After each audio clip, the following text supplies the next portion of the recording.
자, 파트 2입니다. 재무회계 개념 체계 우리가 보는데, 자, 개념 체계에 의한 목적부터 우리가 한번 봐야겠죠? 개념 체계가 뭐냐? 자, 재무보고를 위한 개념 체계고요. 더 정확한 워딩은 재무보고를 위한 개념 체계고, 줄여서 개념 체계라고 부르는 겁니다. 개념 체계라고 부르는 거고, 자, 여기서 나오는 여러 가지 내용들 있잖아요. 개념 체계는 기준은 아니에요. 기준은 아닌데 기준을 작성하기 위한 어떤 베이스라고 제가 말씀을 드렸죠. 여기 시험에 나올 때 굉장히 그 단어들, 문장들이 헷갈립니다. 헷갈리고 양도 되게 많고요, 실제로는.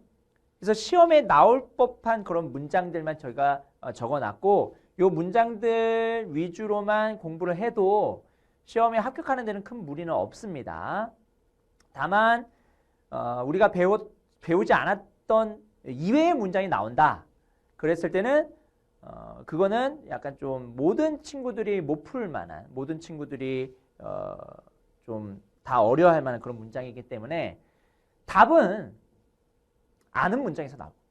여러분들이 배웠던 문장에서 나올 거니까 잘 정리하시고 시험장에서 모르는 문장이 나오더라도 당황하지 마시고 자기가 아는 수준에서 최대한 답을 골라내는 그런 훈련을 하시면 됩니다. 여기는 무슨 엄청난 이해를 요구하는 건 아니고요. 그냥 개념 체계에 써 있는 문장들이 시험에 어떻게 나오는지 그 정도 수준으로만 확인을 하시면 됩니다. 그래서 암기 위주의 어떤 내용이 될 것 같아요. 여기는 이해보다는 암기입니다. 자, 여기 써 있습니다. 개념 체계는 그 자체로 일반적으로 인정된 회계 원칙이 아니다. 그 자체로 원칙은 아니고요.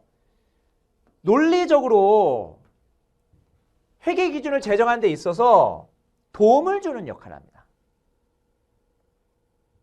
논리적으로 일관성 있고 유용한 회계 기준을 제정하는데 도움을 주는 어떤 논리 체계라는 겁니다. 어떤 논리 체계. 기준을 만들기 위해서 어떤 사람의 성격이, 그 사람의 행동이 나오기 위해서 뭐가 있냐면 가치관이라는 게 있잖아요. 가치관. 그 가치관의 역할을 개념 체계가 한다고 보시면 돼요. 회계 기준을 만드는 데 있어서 하나의 가치관이라고 보시면 됩니다. 철학 이런 거라고 보시면 되죠. 그래서 이 자체가 회계 기준은 아니지만 회계 기준을 제정하는데 도움을 주는 어떤 체계다 이런 식으로 보시면 됩니다. 개념 체계는 수시로 개정될 수 있다. 그런데 이 개념 체계가 개정되었다고 하더라도 자동으로 회계 기준이 개정되는 것은 아니다. 그러니까 개념 체계 따로 기준 따로예요. 가치관 따로 실제 행동 따로예요. 됐죠? 자, 개념 체계의 목적은 이렇습니다. 재무보고의 목적을 명확히 하고 이를 달성하는 데 유용한 재무회계의 기초 개념을 제공하는 것을 목적으로 합니다. 그래서 실제로 이 목적 자체가 도움을 주는 역할이다. 이게 핵심인 거죠. 어떻게 보면 도움을 준다. 그래서 기초 개념을 제공한다. 도움을 준다. 좀 더 명확히 한다. 이렇게 보시면 됩니다. 그래서 키워드를 한번 볼까요? 도움을 준다. 명확히 한다. 그리고 기초 개념을 제공하는 것을 목적으로 한다. 아시겠죠? 그리고 개념 체계는 수시로 개정될 수 있는데 그렇다고 하더라도 회계 기준이 개정되는 것은 아니다. 이렇게 정리를 하시면 되겠습니다. 됐죠?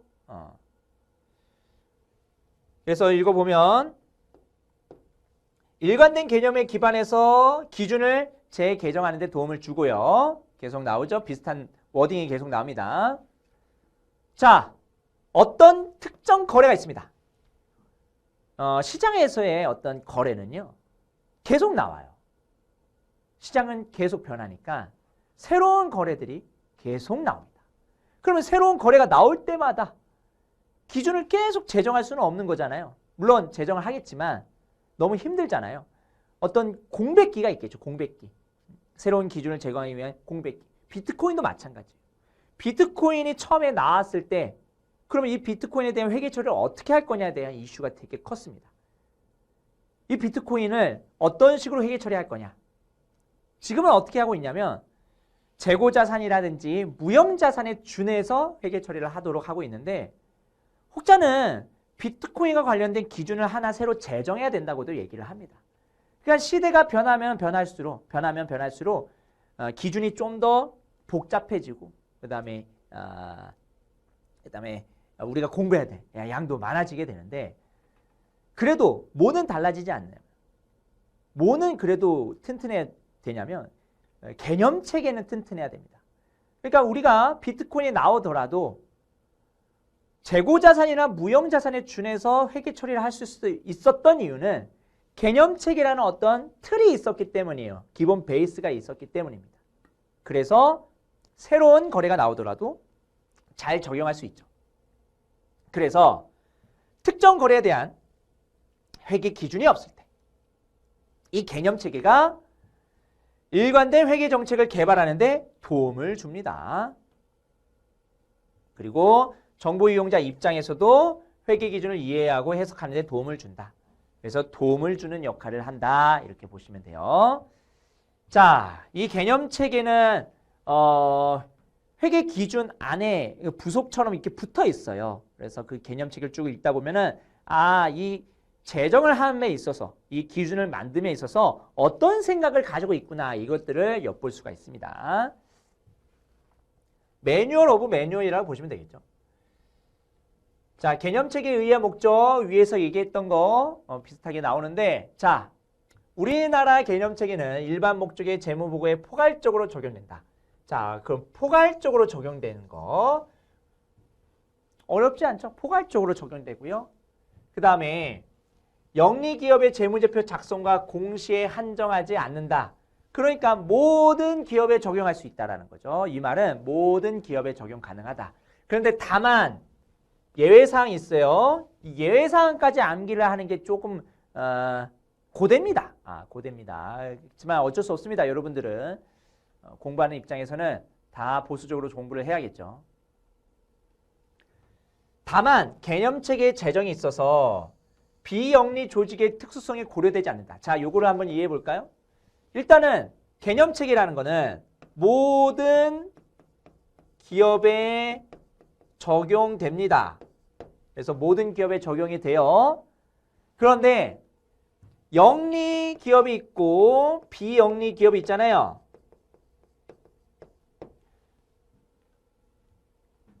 비영리 기업이 있잖아요.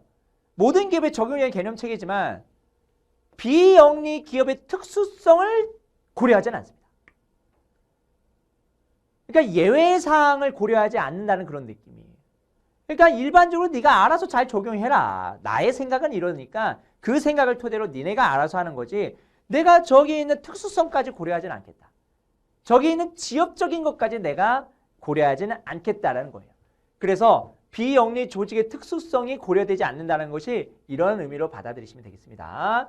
요거까지 보시고 그 다음에 사업 설명서나 경영자가 내부적으로 작성하는 보고서 아까 제가 관리회계 말씀드렸죠. 이것과 같은 특수 목적의 보고서는 개념체계 적용 대상이 아니다.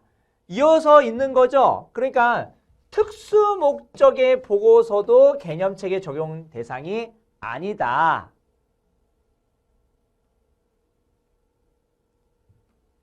다만 관련 규정에 허용하는 범위 내에서 개념체계는 특수목적 보고서에도 적용될 수 있다. 뭔가 되게 예외가 많고 뭐 그러나 다만 이렇게 나오고 왔다 갔다 거리는데 사실은 이거예요. 개념체계는 모든 기업에 적용한다. 다 적용할 수 있다. 그런데 내가 그 예외사항, 특수목적, 그 다음 비영리법인 이런 거를 내가 생각하고 만든 거는 아니다. 그런데 그렇다면 비영리 법인에 적용하지 못해요? 그건 또 아니라는 거죠. 적용해라. 그 특수성은 적용하면서 니네들이 만들면 되는 거죠. 그 특수한 형태나 이런 것들은 개념체계를 토대로 만든다. 만들어라 라는 거죠. 그래서 이제 읽어보면 이해가 될 겁니다. 자, 포괄적으로 적용된다. 이게 핵심이죠.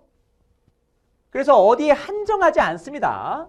한정하지 않고 그 다음에 개념체 제정에 있어서 특수성, 특수목적 요게 고려되지는 않습니다. 적용 대상은 아니라는 거예요. 그러니까 특수한 게 적용 대상은 아니고 좀 일반론적으로 얘기를 한다는 거죠. 그러니까 이런 얘기를 할 수 있는 거예요. 규정이 허용하는 범위 내에서 특수목적 보고서에도 적용될 수 있겠죠. 왜? 이건 하나의 개념 체계니까. 원리 원칙이니까. 가치관이니까. 됐죠? 약간 문장들이 어려운데 제가 두세 번 설명드릴 때 이런 게 있구나 정도 생각하시고 그 다음에 문제 적용할 때 맞는 답인지 틀린 답인지 잘 고를 수만 있으면 됩니다. 그럴 때는요. 그런 거는 지금 제가 이해 차원에서 이렇게 말씀드렸지만 나중에 여러분이 기계적으로 이거는 맞는다 이건 틀린다 이렇게 할 거예요. 아시겠죠? 자, 그리고 다음 개념체계 구조 보겠습니다. 자, 여기 보시면 개념체계라는 어떤 문서가 있어요. 문서. 그 문서가 어떤 식으로 써져 있는지가 나와 있는데 뭐 목적, 그다음에 질적 특성, 기본 가정, 재무제표의 기본 요소, 인식 및 측정 이렇게 되어 있거든요. 자, 보시면 우리가 재무보고의 목적 있잖아요. 재무보고의 목적. 재무보고의 목적. 뭐 투자 및 신용 의사결정에 유용한 정보를 제공하고 미래 현금 흐름 예측에 유용한 정보, 그 다음에 여러 가지 재무 상태, 경영 성과, 현금 흐름 및 자본 변동에 대한 정보 제공, 수탁 책임 평가에 대한 유용한 정보 제공. 이건 앞에서 우리가 재무 정보의 이점 이런 것들을 말씀드릴 때 요까지 설명을 드린 겁니다. 그 재무 정보의 이점을 개념 체계에 있는 요 내용을 토대로 이렇게 만들었다고 해도 뭐 얘기가 돼요. 그러니까 이렇게 보시면 되고, 그리고 요거 있죠. 개념체계 구조. 그 개념체계 구조 안에 개념체계 의의와 목적, 이런 것들이 다 있습니다. 그래서 개념체계 의의와 목적이 쭉 있고 제목이 두 개가 있네. 똑같은 거라고 생각하시고. 자, 나중에 제가 수정을 좀 해야 되겠어요. 여기 똑같구나. 둘 다 의의와 목적이라고 생각하시면 돼요. 자, 그 다음에 재무정보의 질적 특성 5가지가 있고요. 5가지, 요거 5가지 카테고리가 있는데 재무정보의 질적 특성이 시험에 잘 나옵니다. 요거 잘 나중에 잘 공부하시고요. 자, 재무정보의 질적 특성, 개념체계의 질적 특성 있잖아요. 요거 재무정보의 질적 특성, 개념체계의 질적 특성 요거를 자세하게 하나 별도로 배우고요. 그 다음에 기본 가정 배우고 재무제표 안에 뭐가 있는지 자산부채 자본, 뭐 소유주의 투자, 소유주에 대한 분배 이런 것들 뭐가 있는지 볼 거고, 인식 및 측정은 뭐냐? 인식, 아이덴티파이 하는 거죠. 측정, 메주얼먼트 하는 거잖아요. 그러면 내가 어떤 사건이 발생했을 때 인식을 할 거고요.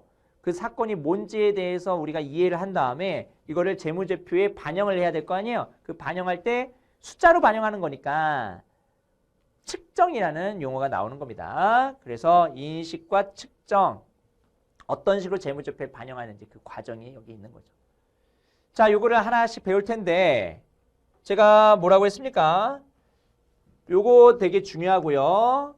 그 다음에 기본 가정 중요합니다. 요 2가지 위주로 우리가 좀 공부를 하시고, 재무제표 기본 요소 인식 및 측정 요거 있죠? 이거는 뒤에서 나중에 각각의 항목별로 재고자산이면 재고자산, 유형자산이면 유형자산, 뭐 각각의 항목별로 하나씩 세부적으로 공부를 할 겁니다. 아시겠죠?